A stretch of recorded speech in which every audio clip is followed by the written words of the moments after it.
আমি শালা চিন্তায় করছি।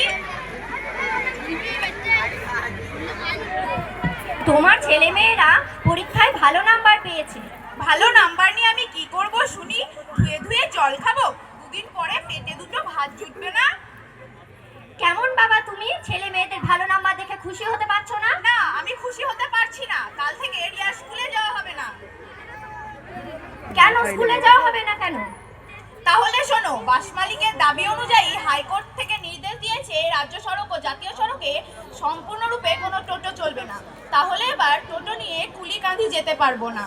এই নগর থেকে মারগ্রাম আতাই পাথায় এই করে কি সংসার চলবে? সংসারটা তো আমাকে চালাতে হয়। আগে পুজোর সময় কত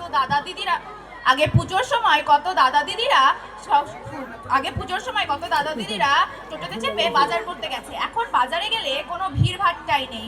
কি যুগ এলো! বড় থেকে ছোটরা এখন অনলাইনে জিনিসপত্র কিনে নিচ্ছে। আর নগর ব্লক মোড়ে রোদে বৃষ্টিতে দাঁড়িয়ে থেকে দিন শেষে হাতে পাচ্ছি মাত্র 200 থেকে 300 টাকা। এতে সংসার চলবে? সংসারটা তো আমাকেই চালাতে হয়। এবার কারেন্টের বিল কত এসছে জানো? এত বিল আসলো কোথা থেকে? আমি তো সারাদিন টোটো নিয়ে বাইরে থাকি। ছেলেমেয়েরা স্কুলে যায়, খেলাধুলো করে, তাহলে এত বিল আসলো কোথা থেকে? আর তুমি সারাদিন বাড়িতে বসে বসে মোবাইল দেখো আর রাত জেগে আলো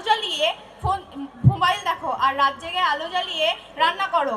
এভাবে কি সংসার চলবে?